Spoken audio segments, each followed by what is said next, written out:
Dans l'histoire politique africaine, certains dirigeants sont morts de manière naturelle, mais d'autres sont morts dans des circonstances qui continuent de susciter des interrogations jusqu'aujourd'hui. Accidents d'avion, assassinats, mort soudaine en plein pouvoir, des événements qui ont parfois changé le destin de leur pays. Aujourd'hui encore, plusieurs de ces morts restent entourés de mystères et de débats historiques.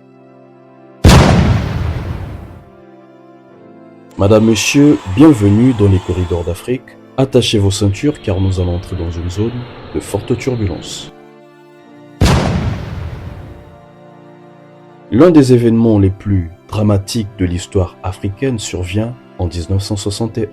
Le premier ministre de la République démocratique du Congo, Patrice Emery Lumumba, est assassiné quelques mois seulement après l'indépendance du pays. Ils sont une vingtaine en plein cœur de la savane congolaise, dans l'extrême sud du Congo, au Katanga. La riche province minière a fait sécession quelques mois plus tôt avec le soutien des Occidentaux. Les Belges, mais aussi les Américains, veulent à tout prix conserver leur influence dans la région face à Patrice Lumumba, héros de l'indépendance et soupçonné de flirter avec l'Union soviétique. Le président katangais Moïse Tshombe et plusieurs de ses ministres sont présents, ainsi que 4 officiers belges et un peloton d'exécution. Face à eux, 3 prisonniers. Les 2 premiers sont tués par balle, puis vient le tour de Patrice Lumumba, déchu et arrêté quelques semaines plus tôt. Pour la famille, difficile de faire son deuil. L'État belge a récemment promis de restituer une dent de Patrice Lumumba, mais ses enfants attendent surtout des réponses 60 ans après. Il y a assassinat, il n'y a pas de coupable. Il n'y a aucun coupable jusqu'à aujourd'hui. Il y a assassinat, il n'y a pas de corps. Donc, c'est entre autres des zones d'ombre et des choses qui méritent quand même d'être éclaircies. Lumumba incarnait un nationalisme africain radical et indépendant, mais son gouvernement est renversé dans un contexte de guerre froide et de tensions internes. Son exécution reste aujourd'hui l'un des événements politiques les plus étudiés de l'histoire africaine. Suite aux manifestations estudiantines de la génération X de 1972, le père de l'indépendance Philibert Tirane cède à contre-cœur les pleins pouvoirs chèrement acquis des mains de la France au général Gabriel Ramanantsoa, chef d'état-major, général qui devient alors chef du gouvernement en mai, puis chef de l'État en octobre 1972. Les contestataires étudiants et ouvriers n'auront pas eu entièrement gain de cause, puisque Philibert Tirane, dont ils avaient exigé avec insistance le départ, reste chef de l'État. 9 jours après avoir été investi des pleins pouvoirs, le général Gabriel Ramanantsoa, dans l'après-midi du samedi 27 mai, rend public la composition du nouveau gouvernement. Celui-ci compte 5 militaires qui détiennent les postes clés et 5 civils. Le général Ramanantsoa cumule alors avec le poste de Premier ministre les portefeuilles de la défense nationale et du plan. 4 de ses collègues occupent 4 autres ministères clés, dont le capitaine de corvette Didier Rattirac, en remplacement de M. Jacques Rabellamandjara au ministère des Affaires étrangères, et le lieutenant-colonel Richard Ratimondrava, commandant de la gendarmerie nationale, nommé ministre de l'Intérieur dès le début de la semaine. Un gouvernement d'union nationale chargé de rétablir l'ordre. Le général Gabriel Ramanantsoa ne dirigera finalement la transition militaire que pendant 3 ans. Car faisant face aux tensions ethnopolitiques opposant Mérina et les régions côtières, ainsi qu'aux crises économiques et aux divisions internes dans l'armée, il démissionnera volontairement le 5 février 1975, tout en remettant les pleins pouvoirs à son ministre de l'Intérieur, Richard Ratimondrava. Richard Ratimondrava a alors l'idée de fonder sa politique intérieure sur le cadre de gouvernance existant, basé sur le Fokonol, qu'il voit comme seul cadre institutionnel et économique possible car viable et reconnu par la majorité de la population pour le développement de Madagascar. Le Fokonol est une cellule de base de la société malgache définie comme un mode de gouvernance fondé sur une démocratie ancestrale. Il s'agit d'une communauté organisée qui résout ses propres problèmes par la participation active, la transparence et la Fiavana, qui veut dire solidarité, visant le développement local et la décentralisation. Pour Ratimondrava, le développement national devrait reposer sur cette structure traditionnelle et non sur des modèles importés en Occident qui, quelquefois, sont incompatibles aux réalités africaines. Sauf qu'il ne le sait pas encore qu'il ne lui reste plus que 6 jours à vivre après l'annonce officielle de son ascension au pouvoir. Ratimondrava parle d'ordre, de discipline, de moralisation. Dans l'armée, certains applaudissent pour manifester leur soutien, pendant que d'autres préfèrent se taire. Un silence inquiétant. Le deuxième jour, les réunions se font en interne. Le président insiste sur le Fukunul, décentralisé. Redonner le pouvoir au village. Ce projet, loin de favoriser les populations lambda, il menace les élites administratives, les officiers ambitieux, les réseaux politiques urbains, les multinationales qui tiennent en laisse l'économie du pays. Aussi, les réseaux france-africains qui voient d'un mauvais œil cette politique de nationalisation 2.0. Les regards d'agneau se métamorphosent peu à peu en vision de prédateurs. Le troisième jour, des rumeurs se répandent dans les casernes.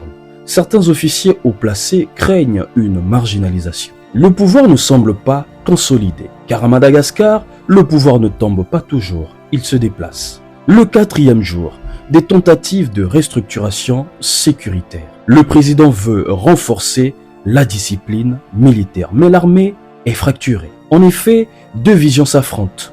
Le modèle communautaire traditionnel et le modèle centralisé révolutionnaire. Le cinquième jour, l'atmosphère s'alourdit. Il reçoit des rapports inquiétants, des menaces de mort. Mais le président téméraire, tel un moine soldat au service de sa patrie, il poursuivra son idéal. Calme, austère et très confiant. Finalement, le 11 février, aux alentours de 20h, peu après le conseil des ministres qui se déroulait à Anossi, à Tananarive, Ratimondrava monte à bord de sa Peugeot 404 avec deux de ses collaborateurs. Derrière eux, une Jeep occupée par sa garde rapprochée, assurant sa sécurité. Quand soudain, une embuscade surgit, des tirs nourris. Le président meurt sur place, il est abattu par balle dans sa voiture de fonction par un commando formé d'éléments du groupe mobile de police GMP.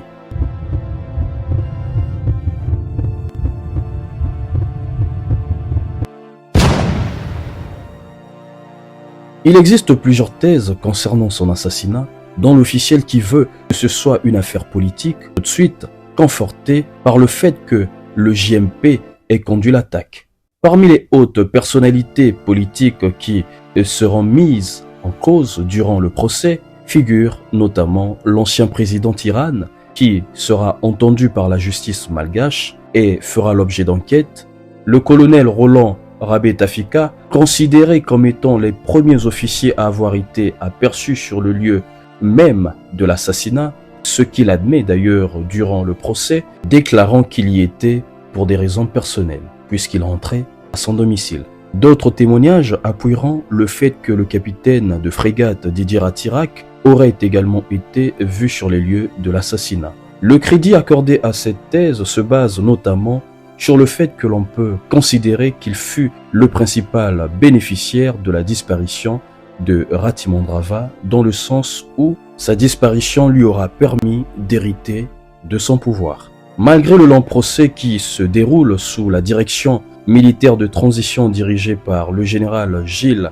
Andria Maazo, aucune lumière ne sera faite sur l'assassinat de cet homme que trop de groupes de pression, notamment financiers, pouvaient souhaiter la mort. Craignant de voir leurs intérêts fortement remis en question à cause de la politique Fukunul. Finalement, le procès de l'affaire Ratimondrava va s'arrêter pour sauvegarder l'unité nationale du pays, déjà assez fragilisée à cette période. L'assassinat de Richard Ratimondrava conduit à une succession d'événements qui fait en sorte que l'année 1975 marque, sans l'ombre d'un doute, un véritable tournant pour l'histoire politique de Madagascar. Le 19 octobre 1986, un avion présidentiel s'écrase près de la frontière sud-africaine. À bord se trouve le président du Mozambique, Samora Machel. Machel était l'une des figures majeures de la lutte anticoloniale en Afrique, mais les circonstances de cet accident ont rapidement suscité des controverses. Certains ont évoqué une erreur de navigation, d'autres ont parlé d'une possible manipulation du système de navigation. Des décennies plus tard, les débats restent toujours ouverts. Le décès de Samora Machel suscite toujours une vive émotion en Afrique et particulièrement au Mozambique. Le premier président mozambicain a en effet perdu la vie le 19 octobre 1986 à la suite d'un accident d'avion en Afrique du Sud. Publié le 9 juillet 1987, le rapport de la commission d'enquête sud-africaine avait mis l'accent sur les défaillances de l'équipage soviétique. Moscou avait rejeté cette thèse et avait exclu toute responsabilité. 30 ans après sa disparition, les circonstances ne sont pas totalement élucidées. Pour le Mozambique, le transfert du dossier sur la mort de Samora Machel continue d'être une priorité nationale et un impératif patriotique. Nous apprécions et encourageons les efforts en cours que le gouvernement sud-africain nous doit en ce qui concerne les circonstances clandestines dans l'accident qui a coûté la vie à Samora Machel. Samora Machel, le leader révolutionnaire, est un symbole de liberté au Mozambique et dans la région d'Afrique australe où il a soutenu la lutte de libération. Même après que son pays ait obtenu son indépendance en 1975, il reste connu dans la région comme un infatigable combattant pour la liberté. De Samora Machel, nous avons appris que la tâche de la révolution africaine est d'inventer une nouvelle société dont la pierre angulaire est le bien-être de tous, et non pas l'exploitation de l'un par l'autre. Cadre du Front de libération du Mozambique et père de l'indépendance du pays, Samora Machel a disparu de manière tragique alors qu'il rentrait d'un sommet en Zambie. Au total, 34 personnes avaient trouvé la mort. Le Tupolev 134 s'était disloqué en 3 morceaux sur un haut plateau rocheux dans la province sud-africaine du Transvaal oriental, l'actuel Mpumalanga. Encore aujourd'hui, sa disparition fait couler beaucoup d'encre. Accident ou attentat, la question reste encore en suspens. Le 6 avril 1994, un avion transportant 2 présidents africains est abattu au-dessus de Kigali. À bord se trouvait Juvenal Habyarimana, président rwandais, arrivé au pouvoir par un coup d'État, et Cyprien Ntaryamira. L'avion explose à l'approche de l'aéroport. Le président Habyarimana était un Hutu rwandais du Nord. Le Rwanda a été dominé par un groupe surnommé l'Akazu, la maisonnée. C'étaient des Hutus rwandais du Nord. Toute l'économie avait été organisée de manière unilatérale, de sorte qu'ils aient la main mise sur l'ensemble du pays et qu'ils puissent s'enrichir personnellement. C'étaient de très loin les personnes les plus riches du pays. Une fois par mois, aujourd'hui à la fin du mois, les habitants doivent effectuer des travaux communautaires. C'est ce qu'on appelle l'Umuganda. À l'époque de Habyarimana, l'Akazu utilisait l'Umuganda plusieurs fois par semaine et faisait travailler les gens dans les plantations d'État qui lui appartenaient. L'offensive du FPR a eu lieu le 1er octobre 1990. Il ne pouvait plus attendre davantage. Il était même menacé par son bras droit. Il savait que s'il allait jusqu'au bout, il le tuerait. Cet événement déclenche immédiatement l'un des drames les plus terribles de l'histoire africaine, le génocide rwandais. Mais jusqu'aujourd'hui, l'identité exacte des responsables de l'attaque reste un sujet de débat parmi les plus mystérieux.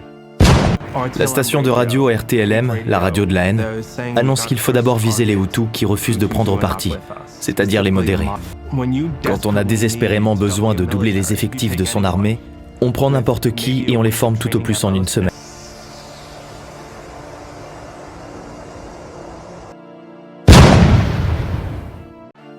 En 1998, le président du Nigeria, Sani Abacha, meurt subitement dans sa résidence officielle. La version officielle évoque une crise cardiaque, mais de nombreuses rumeurs ont circulé à l'époque. Certaines évoquent un empoisonnement, d'autres parlaient d'une mort dans des circonstances privées embarrassantes. Quoi qu'il en soit, sa disparition soudaine a ouvert la voie à une transition politique majeure au Nigeria.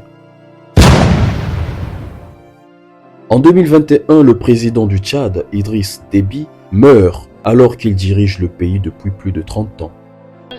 Tout un pays en deuil. À la télévision nationale, des prières et la lecture d'un passage du Coran.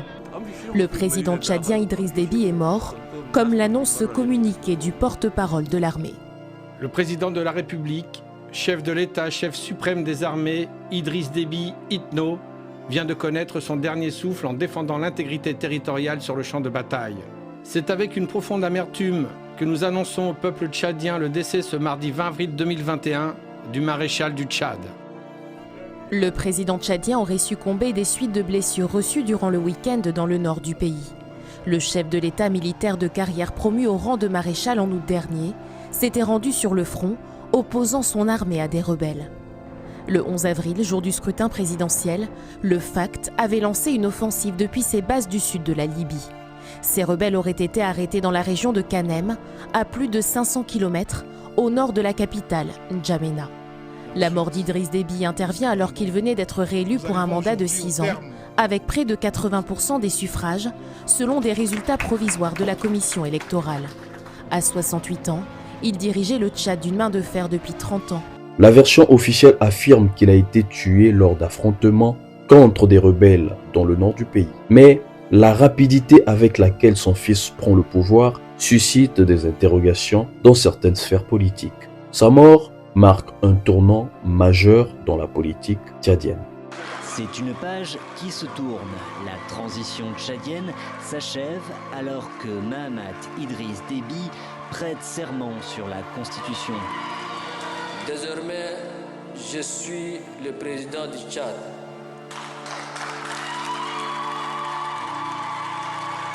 Désormais, je suis le président du Tchad, le président des Tchadiens de tous les horizons et de toutes les sensibilités. 7 chefs d'État africains sont présents. Les États-Unis, la France et la Russie sont plus discrètement représentés. Mais le grand absent est l'opposant Succé Masra, qui a démissionné la veille de son poste de Premier ministre. Il n'y aura plus de gouvernement d'union nationale, a prévenu le chef de l'État. La politique africaine a parfois été marquée par des morts qui changent le cours de l'histoire. Certaines ont été clairement expliquées, pendant que d'autres restent entourées d'incertitudes. Mais une chose est certaine, dans les luttes pour le pouvoir, les événements peuvent parfois basculer en une seule nuit. Et derrière certaines disparitions se cachent en effet des questions auxquelles l'histoire n'a pas complètement répondu. C'était les Corridors d'Afrique, au cœur d'Afrique. N'oublie pas de t'abonner à la chaîne pour nous soutenir, c'est gratuit. D'activer la cloche de notification pour ne rien manquer de nos prochaines publications. De nous dire en commentaire ce que tu penses des assassinats de ces hommes politiques, sinon de leur disparition. D'ici là, portez-vous bien et on se dit à très vite pour un nouveau Corridor.